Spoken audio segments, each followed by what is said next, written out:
Bismillahirrahmanirrahim. Alhamdulillahirrahmanirrahim. Wa bihi nasta'in. Wa sallallahu ala Muhammadin wa ala alihi thayyibin at-tahirin wa ashabihi mayamin al-muntajabin.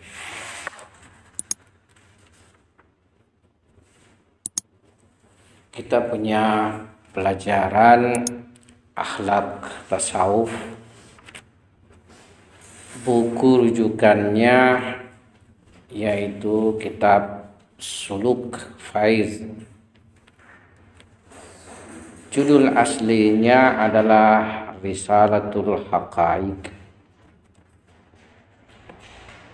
Pada pertemuan sebelumnya kita sudah singgung mukaddimah daripada pelajaran akhlak irfani ini. Pada kitab ini yang pertama kita akan bahas yaitu makalah pertama menjelaskan tentang prinsip-prinsip suluk dan akhlak.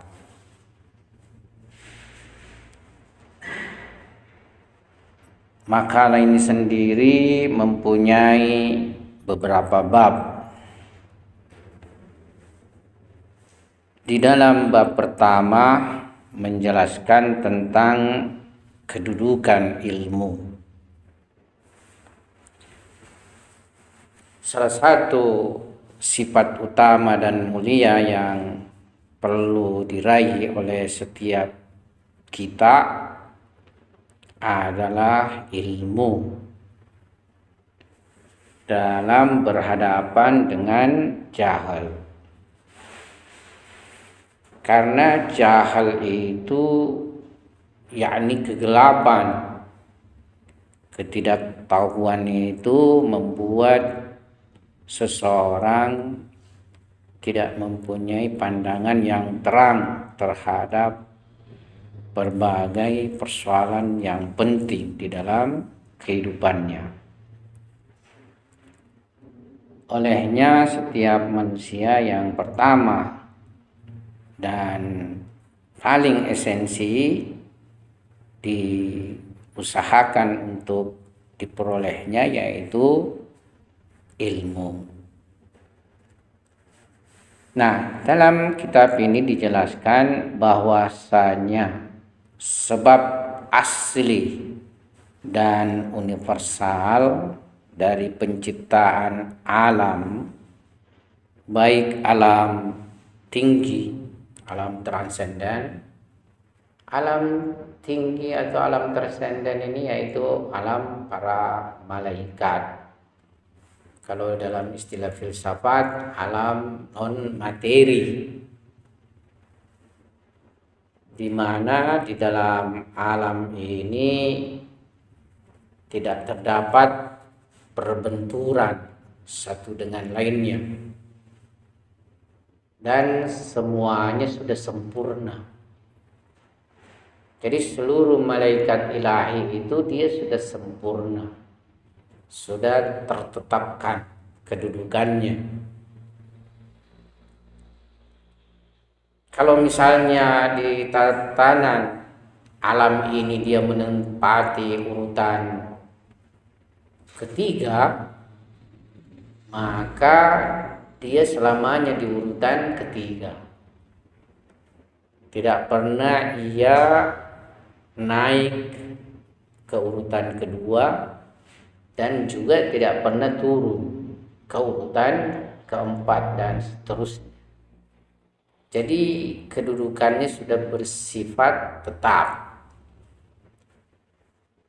Para wujud non materi ini yang murni non materi sudah tertetapkan kedudukannya. Jadi tidak ada dinamika lagi dari segi kesempurnaan dan ketaksempurnaan pada diri mereka. La ya'sunallaha ma amarahum. Jadi mereka sudah tidak punya lagi maksiat pada Allah sesuai apa yang Allah perintahkan pada mereka. Kalau Tuhan memerintahkan mereka memikul arsy-Nya, ya selamanya mereka memikul arsy Ilahi. Demikian pula ya istilahnya tugas-tugas yang lainnya. Jadi berasaskan ilmulah seluruh alam ini diciptakan, baik alam transenden maupun alam yang rendah. Alam rendah yakni alam materi ini ya alam yang penuh dengan perbenturan, penuh dengan dinamika, penuh dengan persaingan. Olehnya di alam materi ini terdapat beragam maujud-maujud yang mempunyai perjalanan untuk beranjak dari kekurangan menuju pada kesempurnaan. Dan yang paling penting wujud materi di alam materi adalah wujud manusia. Manusia terdiri daripada tubuh materi dan terdiri daripada jiwa non materi. Jadi terdapat gabungan pada diri manusia, substansi materi dan non materi. Karena gabungan inilah yang membuat manusia fluktuasi di dalam kehidupannya, dinamis juga di dalam kehidupannya. Kadang ia beranjak pada kesempurnaan, kadang juga dia mengalami penurunan. Tentu yang utama adalah senantiasa bergerak menuju kepada kesempurnaan. Itulah gunanya seseorang menjalani disebut sair suluk, perjalanan kesempurnaan menuju kedekatan pada Allah Subhanahu wa taala. Hanya dengan meraih kedekatan di sisi Allah Subhanahu wa taala, maujud-maujud mencapai kesempurnaan. Kenapa tadi wujud non materi ini sempurna? Dikarenakan mereka dibanding daripada maujud di bawahnya mempunyai kedekatan kepada Allah Subhanahu wa taala. Tapi wujud yang di bawahnya, terutama wujud materi, harus berusaha menuju ke atas, bermi'raj, berusaha melewati berbagai tahap-tahap yang menghalangi kesempurnaannya. Nah, itulah butuh sair suluk.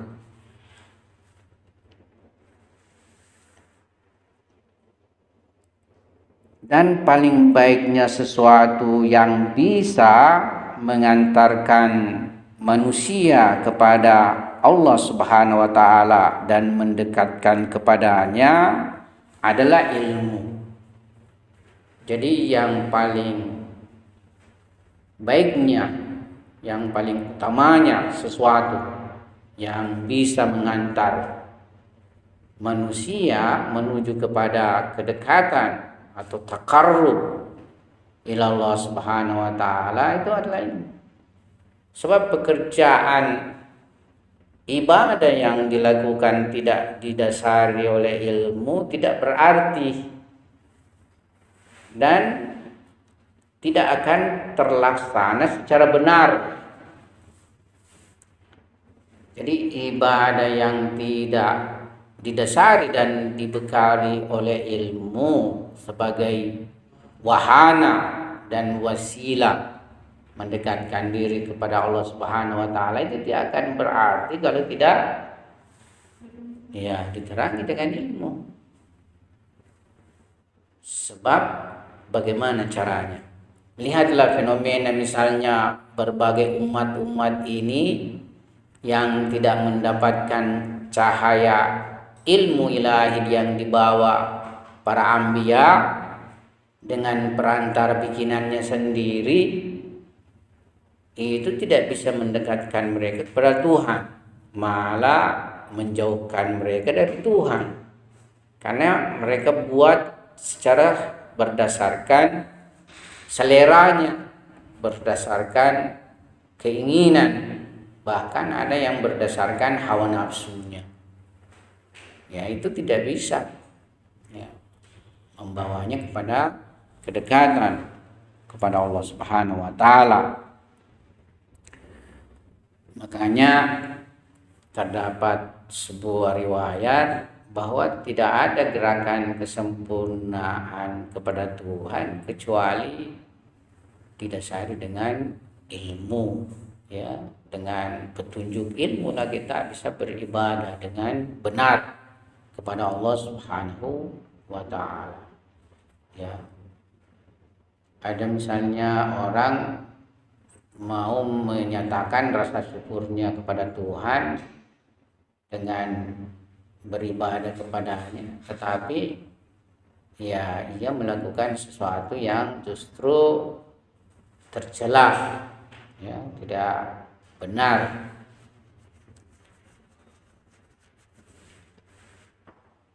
Dalam hal ilmu sebagai sebuah keutamaan, terdapat berbagai ayat suci Al-Quran yang menjelaskannya. Jadi terkait masalah kedudukan ilmu, di samping ayat suci Al-Quran juga riwayat dari Nabi Shallallahu Alaihi Wasallam dan para maksumin, aimah maksumin alim salam itu menjelaskan berbagai kondisi tentang kedudukan ilmu. Pertama, di kitab ini kita melihat ayat yang dinukilkan, yaitu surah At-Talaq ayat 12.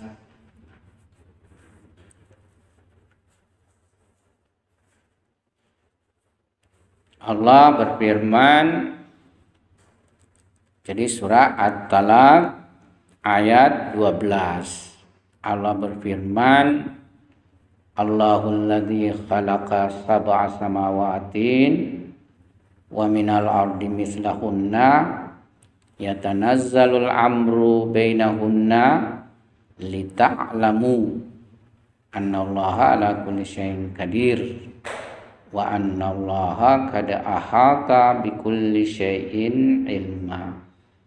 Di sini dua kali disebutkan tentang ilmu. Pertama terkait tentang manusia, yang kedua terkait tentang Tuhan.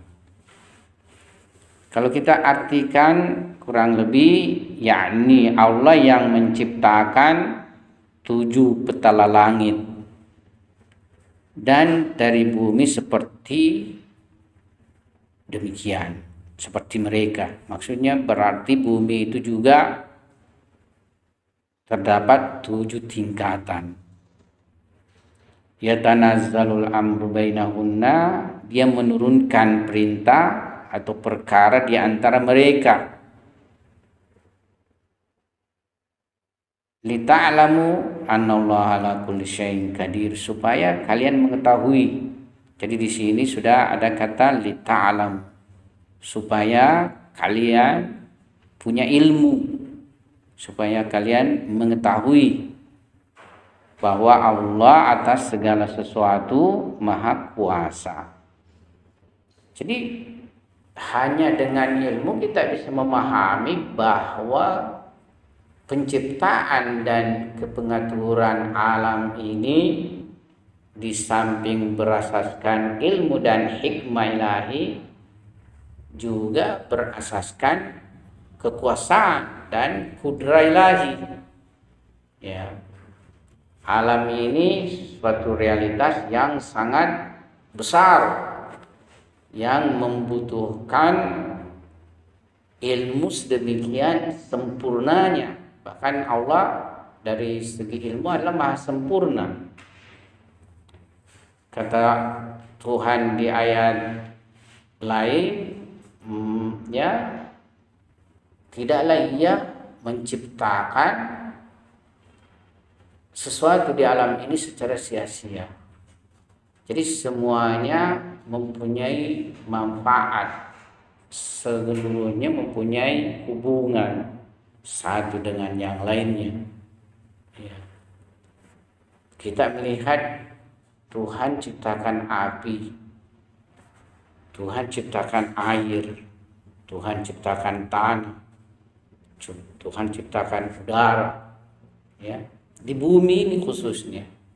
Kalau kita ke planet lain tidak ada air. Makanya ada ayat Tuhan menciptakan segala sesuatu dengan air. Bukan menciptakan, Tuhan menghidupkan segala sesuatu dengan air. Ya, kalau kita ke planet yang lain tidak ada air, tidak ada tanda bisa sesuatu mendapatkan kehidupan. Ya, ada tempat misalnya api saja melulu. Di matahari itu api. Jadi matahari itu intinya api.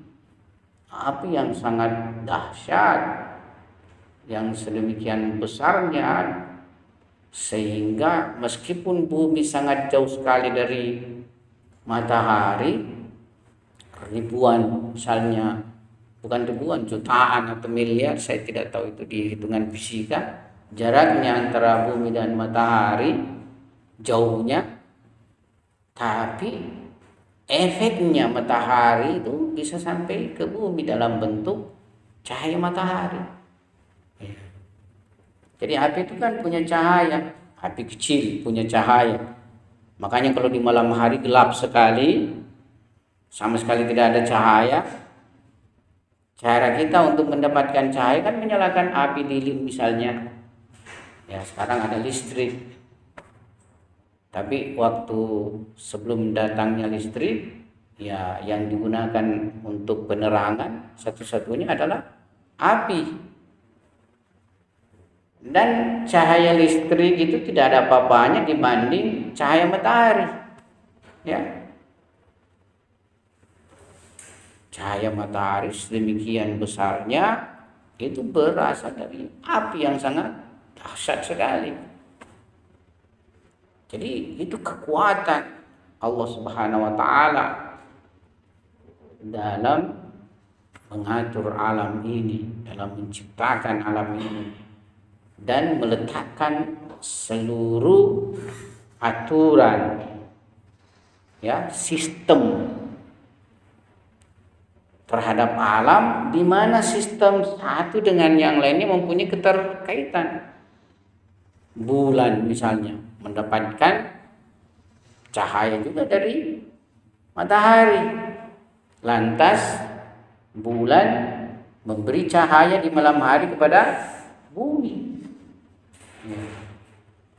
Ini baru susunan tata surya kita, dan beribu-ribu, berjuta-juta mungkin susunan tata surya yang tidak bisa dijangkau oleh manusia. Ya, jadi dengan pengetahuan lah kita bisa memahami bahwasanya alam ini bukan sesuatu yang, ya, apa istilahnya, main-main, sesuatu yang kecil, ya, tapi sesuatu yang sangat besar sekali, dan tentunya pencipta dan pengaturnya adalah sesuatu juga yang maha segala-galanya, maha kuasa. Ya. Misalkan dia itu ingin mengungkapkan rasa syukurnya terhadap Tuhan, tapi karena dia tidak memiliki ilmu pengetahuan, akhirnya dia melakukan ucapan rasa syukur itu dengan rasa yang salah. Jadi bagaimana kita menegur atau memberitahu bahwa pentingnya ilmu ini untuk sampai pada Tuhan yang Ya, Karena kan ada beberapa orang yang maksudnya dia itu hanya yang penting saya beragama, saya hidup selama itu masih baik, ya nggak apa-apa gitu. Tapi dia tidak ingin mencari tahu dulu bagaimana maksud hal itu sendiri. jadi di sini ada dua variabel yang mesti terlaksana. Satu yang penyampai, yang kedua penerima. Nah, semua yang sudah mendapatkan kebaikan dan kebenaran pengetahuan bertugas sebagai penyampai. Seperti para nabi alaihissalam, seperti para imam, mereka berperan penyampai. Tapi kan terkadang di dalam perjalanan sejarah mereka mendapatkan halangan, mendapatkan tantangan, ya, terhalang untuk menyampaikannya. Yang kedua penerima, sebab pada setiap manusia itu ada fitrah sebenarnya pada dirinya yang senantiasa mendorongnya untuk mencari kesempurnaan, mencari sesuatu yang lebih sempurna lah. Ya, sebenarnya semua orang itu datang ke sekolah belajar karena mau sempurna, kan begitu, ya. Cuma kesalahan sekolah mengarahkan mereka dalam artian kesempurnaan itu ketika kaya, ketika punya kedudukan. Nah, di sini letak pendidikan yang tidak mengarahkan pada pengertian yang benar tentang kesempurnaan. Bukan bahwa agama melarang orang kaya, agama melarang orang punya jabatan, ya. Tapi yang paling prinsip dan fundamental terlebih dahulu yaitu memahamkan pengertian daripada kesempurnaan. Kesempurnaan, dan ini yang diajarkan oleh akhlak, adalah kedekatan kepada Allah Subhanahu wa taala. Bukan kesempurnaan karena mendapatkan kekuasaan. Jadi ada ideologi-ideologi seperti itu, ya. Seperti misalnya ideologi Nietzsche, filosof Jerman yang ateis, ya kesempurnaan ada pada kekuatan. Ya, makanya menurut dia yang lemah-lemah itu musnah saja. Kalau orang-orang cacat daripada dia menderita hidup dan membebani manusia yang lain, lebih bagus dia mati saja. Ya, seperti itu. Ya. Ada bukunya Said Mutahari tentang manusia sempurna. Ya. Jadi dia membandingkan pandangan Islam dengan ideologi-ideologi lain tentang kesempurnaan. Itu bagus sekali kalian baca. Menurut hemat saya, kalian seperti sekarang ini yang belajar mau menseriusi agama kan? Kalian kan mau menseriusi agama karena sudah pilih mau pergi belajar di KUM. Kecuali kalau yang masih awal-awal dulu itu kan masih diperkenalkan agama supaya sedikit ada bekalnya agama, nanti pergi kemana-mana. Ya, mau belajar ekonomi kah, mau belajar yang lain kah, ya itu mereka. Tapi kalian sudah lolos dari situ, masuk di sini mau agama. Kalau toh nanti kalian gagal di situ, tidak usah kecewa. Pergi saja cari ijazah. Gampang itu dapat ijazah sekarang orang. Yang penting kita mau sedikit berkorban waktu dengan uang, dapat ijazah. Ya, tapi yang penting pertama adalah ilmu. Nah, ilmu ya itu istilahnya memang harus kita usahakan, dapatkan. Makanya kalau kita berhenti belajar, berhenti mutalaah, berhenti membaca, nah itu kita juga kan istilahnya tawakuf. Apa itu kalau tawakuf? Ya ini stop kemajuannya di dalam ilmu. Nah, menurut saya kalian ini mestinya sekarang mengambil beberapa bukunya Said Mutahari, ya, dan intens membacanya, ya, intens mengkajinya. Kalau misalnya kalian berdua ini bisa berdiskusi sebagai diskusi tambah, ini juga dua bisa diskusi tambah. Ya, seperti misalnya tadi itu manusia sempurna. Ya, buku Said Mutahari di sini ada enggak di perpustakaannya? Ya, tidak ada.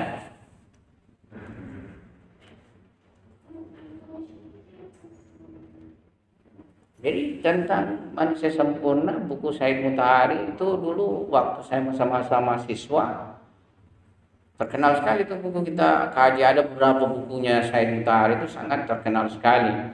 Manusia sempurna, keadilan ilahi,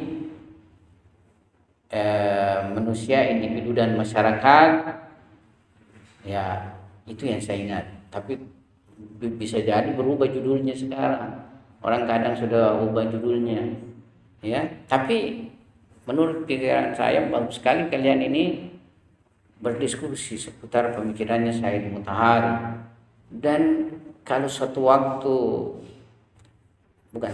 kalau antum menguasai itu pemikiran Said Mutahari, sangat mudah antum berbicara di hadapan para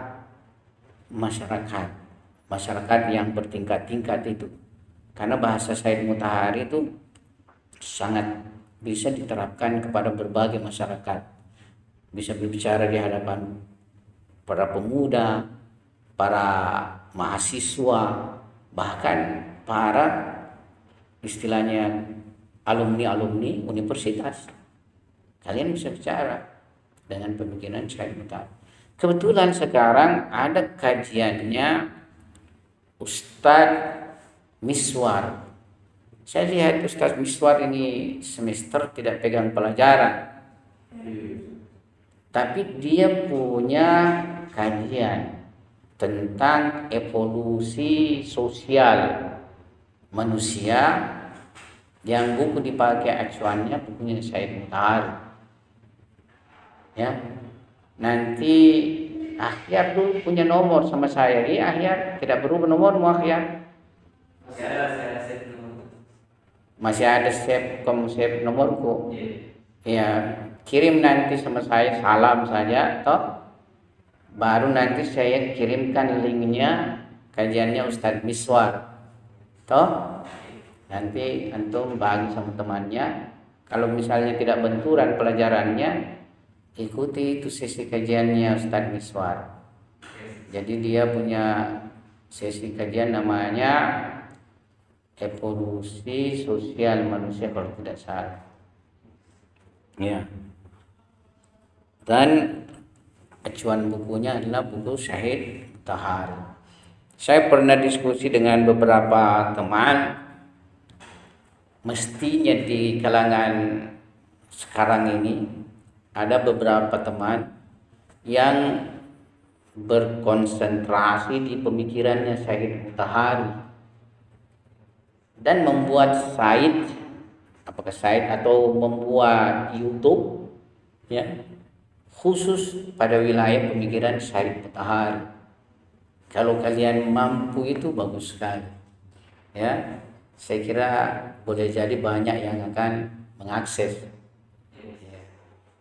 Kalau misalnya seperti saya ini kan ya sudah tidak ke wilayah situ lagi ya. Kalianlah yang misalnya belum beranjak kepada pemikiran yang lain ya. Said Mutahari saja dulu kuasai pemikirannya. Kuasai itu juga maksudnya sangat bombastis. Saya dulu semasa seperti kalian kuliah ya, tertarik dengan pemikiran beliau, membacanya, dan di samping istilahnya sangat kita butuhkan kajian-kajiannya, beberapa hal misalnya rumit untuk terpahami ya. Kalau kalian baca misalnya bukunya Keadilan Ilahi ya lumayan rumit buku itu dan berbagai buku lainnya, tapi karena gaya penulisannya Said Mutahari bagus, jadi tetap enak dibaca.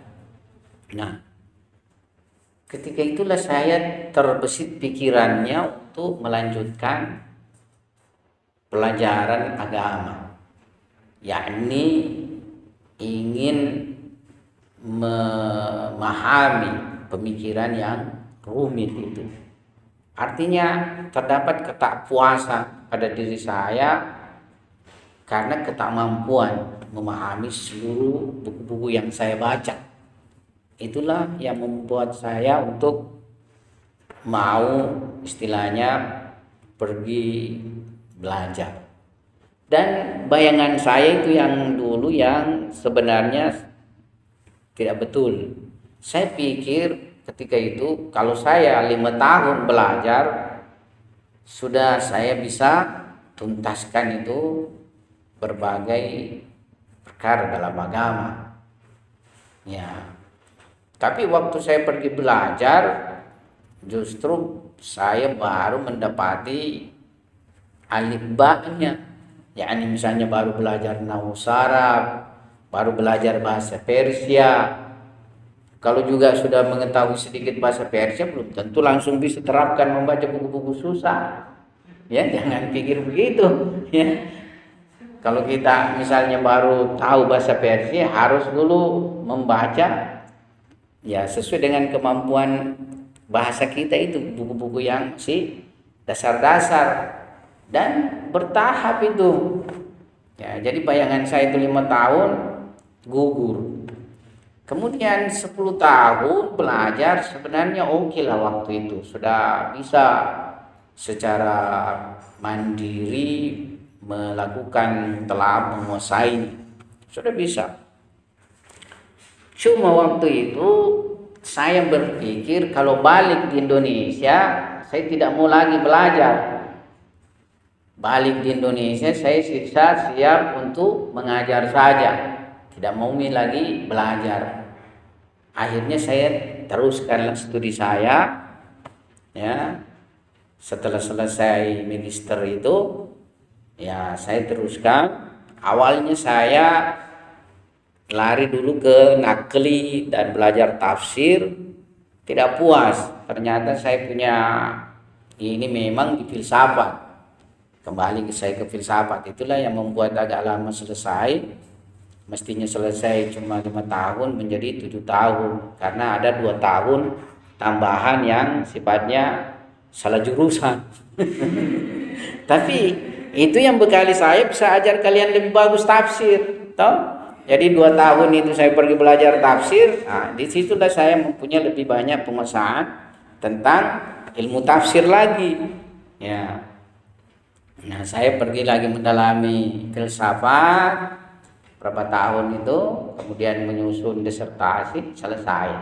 Jadi itu yang memperlama 10 tahun. Jadi kalau kalian nanti berangkat ke Iran, 10 tahun minimal kalian belajar di situ, baru pulang. Ya. Jadi sekitar selesai magisternya Kak. Tapi ya doktor saya pikir belum bisa selesai 10 tahun. Ya, karena generasi yang belakangan ini juga sudah lebih 10 tahun, 15 tahunan belum bisa selesai doktornya. Ya. Kalau di Indonesia ya mudah orang, tidak terlalu susah. Atau kalau di luar negeri itu susah orang, ya haruslah belajar maksimal. Nah, jadi seperti itu, kurang lebih 10 tahun sudah ada kesiapan kalian dalam ilmu untuk berbagi kepada orang lain, mengajar kepada orang lain. Kalau 5 tahun itu ya masih kita mungkin bisa belajar pengantar logika, ya, pengantar fikih, pengantar filsafat, pengantar bisa diajarkan semuanya tuh. Ya. Jadi kalau 10 tahun ya insya Allah sudah bisa mengajar kitab-kitab yang lebih tinggi. Nah, jadi begitu tadi. Jadi harus ada 2 ini. Mestinya kita sekarang ini bertugas sebagai penyampai. Ya. Cuma kan kita terjebak dengan apa istilahnya nih? Fasilitas atau tribun, kalau orang ada juga bahasakan tribun. Ya ini kita ya istilahnya terbatasi oleh kondisi. Yang bisa misalnya saya sampaikan ketika mengajar kepada kalian, ketika mengajar ke anak-anak, ketika mengajar ke tempat lain misalnya, ketika ceramah, ya. Dan yang diceramai lagi ya sangat sedikit jumlahnya kan. Ya. Ya. Coba kalau saya setenar misalnya Abdul Somad yang jutaan dengar ceramahnya kan, ya banyak bisa yang dengar penyampaian kita. Tapi kita buat seperti saya buat channel, pengaksesnya 100, 200. Itu saja yang dengar. Nah, kalau seperti Abdul Somad, daya tariknya dia mungkin retorika ceramahnya ya. Ya, jadi cara menyampaikannya itu retorikanya, nah, orang suka. Ya. Jadi dia istilahnya terkenal dulu dia sebagai ustadz penceramah, sudah keliling di berbagai Indonesia, baru muncul di channel. Ya, ketemulah dengan adanya channel sudah lebih bisa terakses. Nah, kalau seperti kita ini ya banyaklah halangannya. Di samping misalnya retorika mungkin kurang, mazhab kita sia lagi, wah baru kita keluar di masyarakat ceramah di intimidasi nih, ya, seperti itu. Tapi ini semua ada batas waktunya. Tugas kita ini membangun saja pondasi-pondasinya. Kalau bukan kita istilahnya yang nanti mempunyai kesempatan, yang di belakang yang mempunyai kesempatan lebih luas, ya. Seperti itu. Jadi tidak perlu kita ini. Nah, jadi ini tadi ayat suci Al-Qur'an. Kemudian di akhir ayat ini Tuhan menutup wa annallaha qad ahata bikulli syai'in ilma. Artinya sesungguhnya Allah itu meliputi segala sesuatu dengan pengetahuan. Jadi begini, urgennya itu ilmu.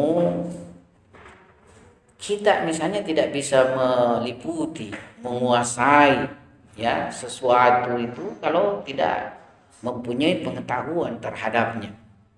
Ya. Jadi dengan kita mempunyai ilmu itu kita bisa meliputi segala sesuatu karena kita mempunyai pengenalan terhadap sesuatu tersebut. Nah, disinilah peran ilmu, baik dia bersifat husuli maupun bersifat huduri. Kalau husulinya yakni gambaran sesuatu itu saja yang hadir pada yang mengetahui. Tapi kalau huduri hakikatnya, zatnya sesuatu itu yang hadir pada yang mengetahui. Contoh konkret daripada pengetahuan huduri, pengetahuan kita terhadap diri kita, di mana pengetahuan kita terhadap diri kita itu tidak lewat gambaran. Makanya pengenalan terhadap diri kita dibanding terhadap yang lainnya, kita lebih mempunyai pengenalan lebih besar terhadap diri kita. Ngantuk hadir pada diri kita. Makanya kita kalau ngantuk ya kita sendiri yang memerintahkan diri kita untuk tidur, ya. Demikian pula misalnya kita lapar, kita takut, ya, itu semua hadir pada diri kita. Jadi kita kuasai diri kita ini. Sekarang ini kalian misalnya kuasai diri kalian. Kalian tahu bahwa kalian sementara berpikir atau sementara berkhayal. Kan begitu. Ya. Ya. Nah, kalian tahu secara huduri perbedaan antara berpikir dan berkhayal. Kalau kalian misalnya di sini berkhayal, ya apa yang saya jelaskan masuk dengan pendengaran kanan, keluar kiri. Tapi kalau kalian mengikuti berpikir, biasa kalian memahami dengan baik. Ya, seperti itu. Ya. Nah, Tuhan dalam masalah pengetahuannya terhadap alam adalah meliputi, ya, mencakupi. Makanya menurut ayat suci Al-Quran, Ya, tidak ada misalnya daun yang jatuh dari pepohonan, melainkan Tuhan tahu. Nah, bayangkan semua alam ini dengan pohon-pohonnya dan bagaimana misalnya daun itu jatuh setiap. Ya.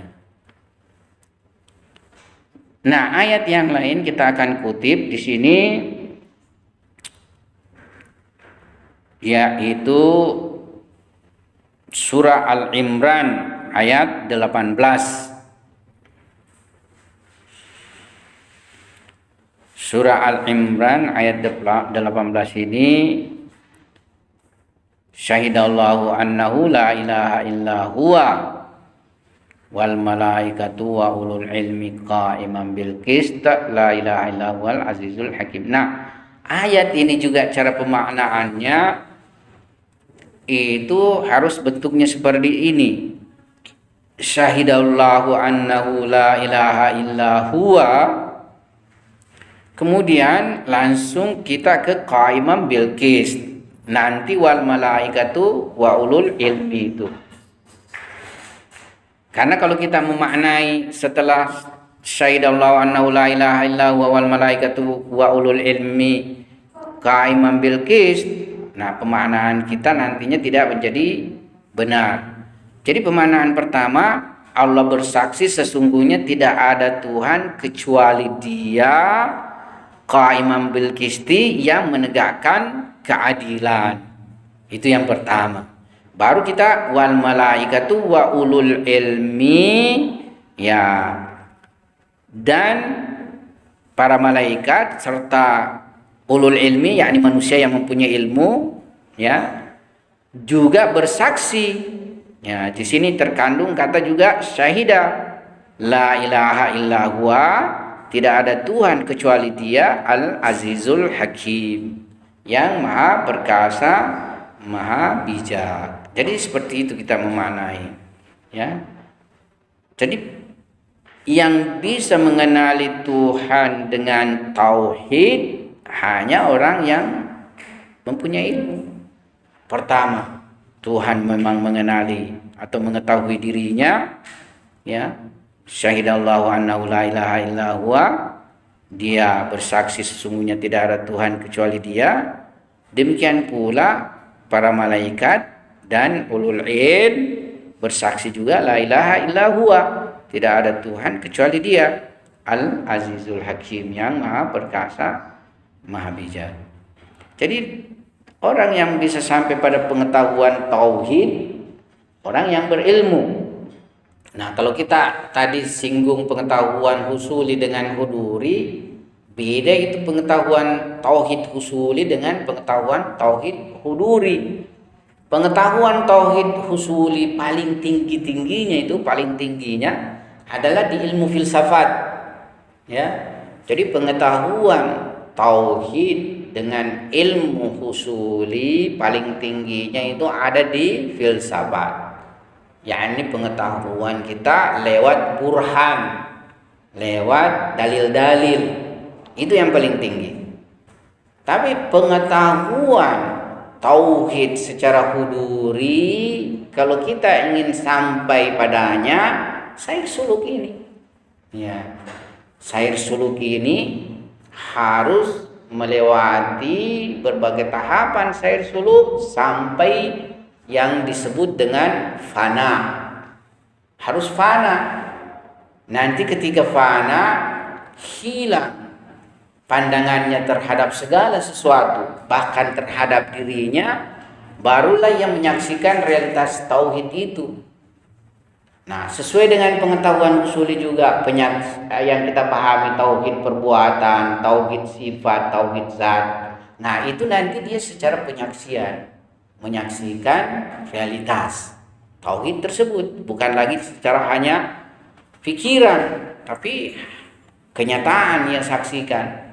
Kalau kita mau umpamakan seperti ini, ya, kita semua tidak ada lagi yang ragu, ada yang disebut dengan Mekah atau Ka'bah, ya, tidak ada lagi yang ragu, ya, ada yang disebut Ka'bah.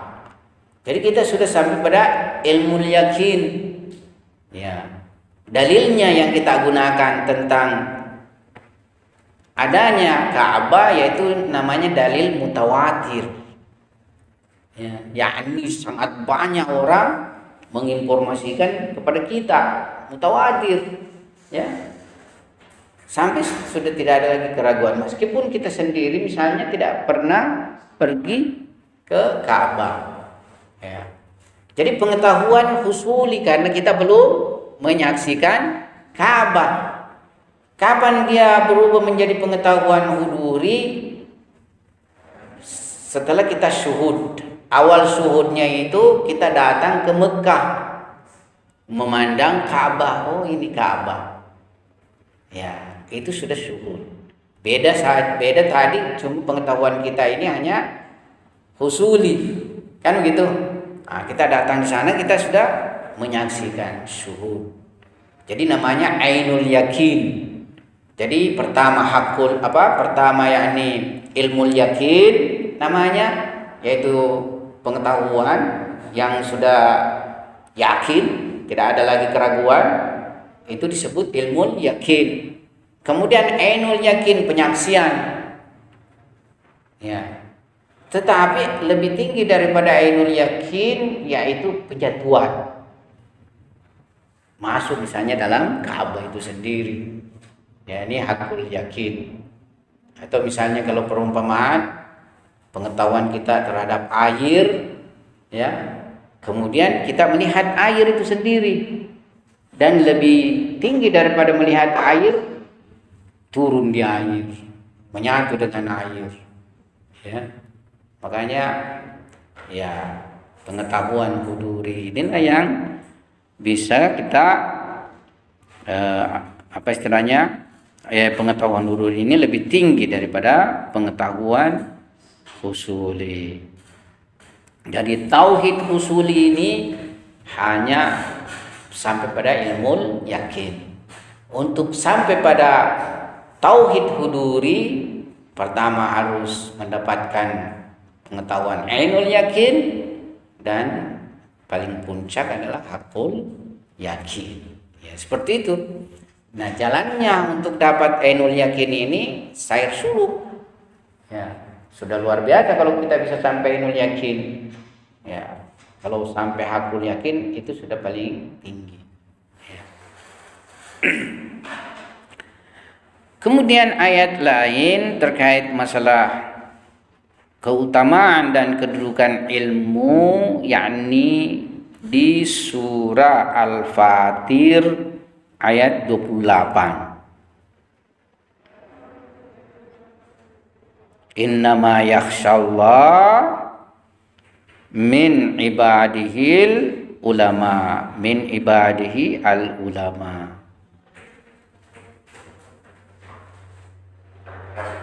Artinya sesungguhnya yang hanya takut pada Allah di antara hamba-hambanya itu adalah ulama. Ulama yakni mempunyai ilmu. Ulama kan jamak dari alim. Alim, ulama, jamaknya. Alim yakni yang mempunyai ilmu. Cuma nanti di dalam istilah penggunaannya biasanya yang disebut ulama itu yang ahli dalam agama, ya. Mungkin kita bisa sebut misalnya yang ahli dalam bidang lain juga itu ulama, ya, ulama. Tapi secara istilah khusus, ya, dalam penggunaan bahasa ulama yakni mereka yang punya pengetahuan agama yang mana mereka juga istilahnya mempunyai pengamalan terhadap agama. Nah, innama yakhshallah min ibadihil ulama, sesungguhnya yang takut pada Allah di antara hambanya hanya ulama, karena ya memang ulama yang mempunyai ma'rifat dan pengenalan yang dalam berhubungan dengan Allah Subhanahu wa taala. Ya masyarakat biasa itu kalau kita amati dia, kalau dia tidak mempunyai pengetahuan yang cukup tentang Tuhan, mereka banyak dalam aspek amal. Tapi kalau kita amati itu cuma menjadi rutinitasnya. Seolah-olah karena terbiasa dalam kehidupannya sudah mengerjakan perbuatan-perbuatan yang berbentuk ibadah itu, sehingga mereka banyak melakukannya. Ya. Nah, inilah juga yang kadang kalau kita lihat tidak berberkas pada diri mereka. Ya, betapa banyak misalnya orang rajin pergi ke masjid, tapi masih juga kadang bohong atau masih suka bohong. Ya, kadang ada misalnya masih suka puasa Senin Kamis, ya, tapi tentang misalnya perkara-perkara halal dan haram, masalah harta itu tidak ditinggalkan. Kalau disogo juga kesempatan dapat kesempatan dapat tambahan ini. Ya, jadi itu kadang kita lihat cuma seperti rutinitas saja dalam kehidupan. Ya, makanya kalau ada yang memahami perkara agama dengan baik tapi melakukan dosa, itu lebih berat dosanya, lebih berat tanggungannya di hari kemudian. Nah, ayat yang lain kita baca beberapa ayat lagi, surah Al-Ankabut. Anda dulu tadi Fatir ya, surah Az-Zumar ayat 9. Surah Az-Zumar ayat 9. 1, 2, 3, 4, 5. Ya, cocok nih. Yaitu kul hal yastawil ladzina ya'lamuna wal ladzina la ya'lamun. Nah, ini semacam pertanyaan. Katakanlah, apakah sama orang-orang yang mengetahui dan orang-orang yang tidak mengetahui? Tentu tanpa kita istilahnya mendapatkan jawaban langsung dari Al-Quran, kita tahu ya bahwasanya ya tidak sama antara orang-orang yang mengetahui dan orang-orang yang tidak mengetahui. Kemudian ayat yang terakhir dikutip dan dinukil di sini yaitu surah Al-Ankabut ayat 43. Wa tilkal amsalu nadribu lin-nasi wa ma yaqiluha illal alimun. Jadi Tuhan misalnya di dalam berbagai ayat memberikan perumpamaan, ya. Dan itulah perumpamaan kami berikan pada manusia. Dan tidaklah yang mengetahuinya kecuali orang-orang alim. Wa ma yaqiluha, dan tidaklah memahaminya, tidaklah mengertinya kecuali orang-orang alim. Jadi banyak ayat suci Al-Quran misalnya bentuknya perumpamaan. Ya. Ada ayat suci seperti ini. Innallaha la yastahyi ayat riba masalam ma ba'udatan fama fawqaha. Famal ladzina amanu faya'lamuna annahul haqqu min rabbihim wa ammal ladzina kafaru fayaquluna madza aradallahu bihadza masalah. Jadi Tuhan membuat perumpamaan seekor nyamuk, bahkan lebih rendah daripada seekor nyamuk, atau lebih tinggi daripada seekor nyamuk. Ya, kalau yang lebih rendah dari seekor nyamuk, taruhlah misalnya hewan yang lebih kecil lagi. Ya, hewan-hewan yang lebih kecil lagi dari nyamuk. Coba kita lihat itu nyamuk, kecilnya kan. Dan ya dari aspek tertentu sangat lemah. Tapi dia juga punya kekuatan ternyata ya. Bayangkan kalau dia hinggapi kita, Dia isap kita punya darah. Memunculkan katal. Ya.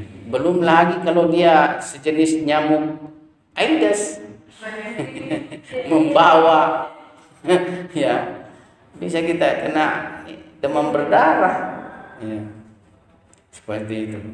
Kemudian yang lebih mengherankan lagi, dia bisa bertelur kecilnya. Bagaimana dia bisa bertelur? Kemudian beranak pinak. Ya. Boleh jadi itu perhitungan zamannya itu nyamuk beda dengan perhitungan zaman kita. Kalau kita misalnya zamannya sehari ini kan 24 jam. Kalau dia boleh jadi sejamnya kita itu setahun.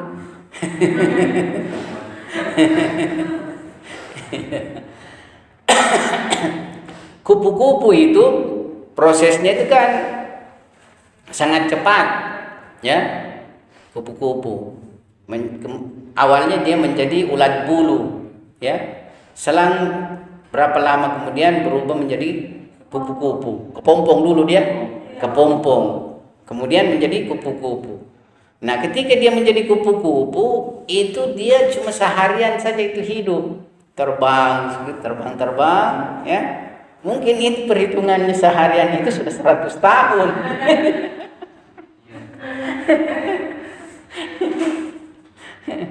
Kemudian mati nih. Ya.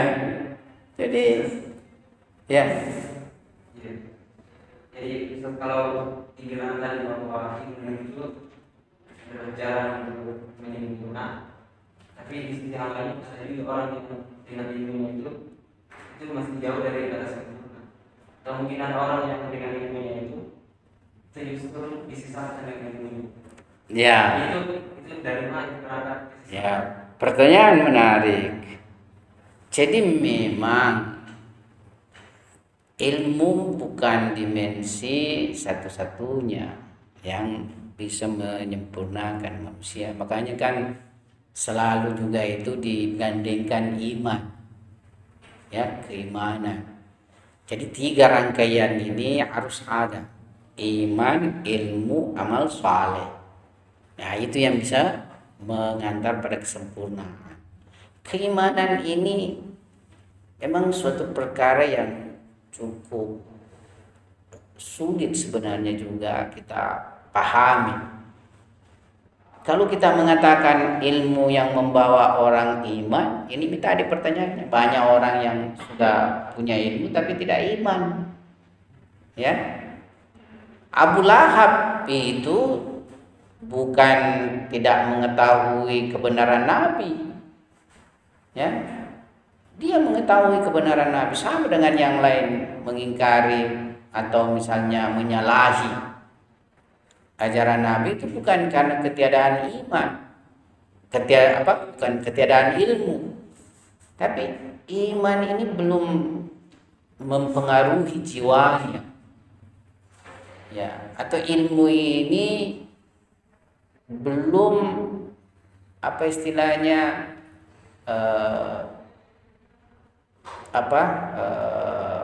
jadi iman ini menjadi landasan penyikapan kehidupannya. Ada ilmu tapi tidak punya landasan itu, iman itu. Ya. Ada tidak kaitannya dengan tadi kayak ilmu yakin sama tingkatannya itu? Kalau bisa ilmunya itu mempengaruhi tingkatan itu adalah ketika sudah sampai kemudian itu kayak begitu gitu. Yakin. Ilmu yakin.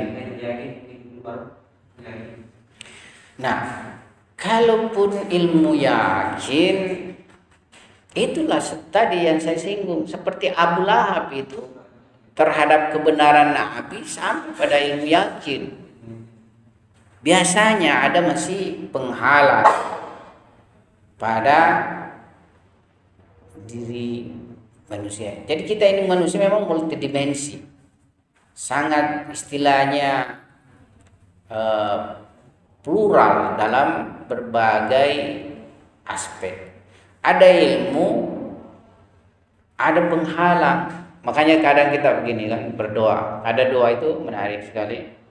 Ilahi qalbi mahjub wa nafsi ma'yub. Ya, ilahi qalbi, ya, apa tadi? Ilahi qalbi nafsi, ya. Betul. Ilahi qalbi mahjub wa nafsi ma'yub. Tuhanku, kalbuku terhijab. Wa nafsi ma'yub. Jiwaku ma'yub, yakni penuh kecacatan. Ya. Wa nafsi ma'yub wa akli maglub. Dan akalku terkalahkan. Wa hawai galib, dan hawa nafsuku menang. Jadi seperti Abu Lahab, kira-kira yang terjadi pada dirinya di situ adalah wa akli maglub. Akalnya terkalahkan, hawa nafsunya yang menang, egonya. Karena dia ingin mempertahankan sistem yang lalu yang menguntungkan dirinya. Jadi para pembesar-pembesar itu seperti Fir'aun, Namrud, Qarun, Haman, ya, dan berbagai pembesar lainnya, bisa saja sudah sampai burhan kebenaran kepada dirinya, tapi tidak mau mengikuti ilmunya. Karena itu tadi, wa akli maghlub, akalnya itu terkalahkan, wa hawai galib, dan hawa nafsuku yang menang. Ya. Jadi karena pengaruh hawa nafsu yang menguasai dirinya, akhirnya dia tidak mau mengikuti ilmu itu. Jadi itu yang mencegah biasanya orang untuk mengikuti kebenaran, mengimani. Jadi keimanan bisa juga disebut sebenarnya awalnya itu dasarnya ilmu. Jadi ada ilmu dulu, meskipun ilmu itu sedikit, ya, itu yang bisa membawa orang beriman. Karena kalau tidak ada ilmu sama sekali, ya tidak muncul iman. Ya.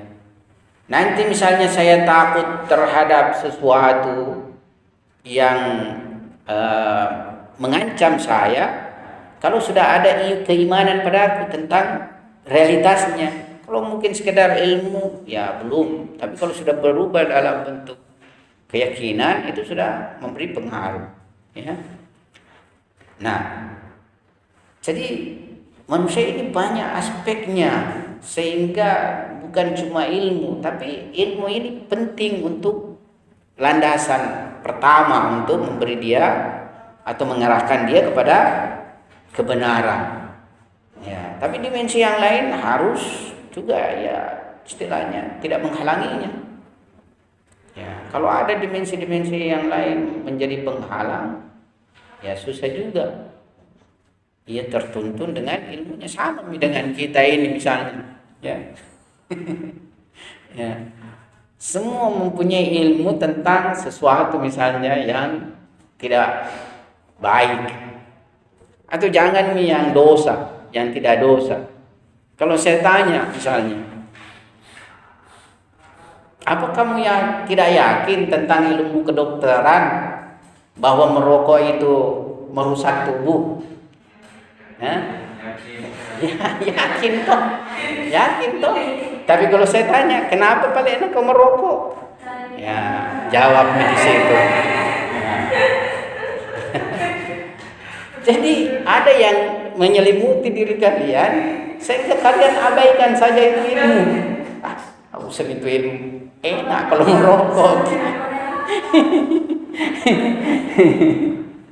Ya. Jadi seperti itu.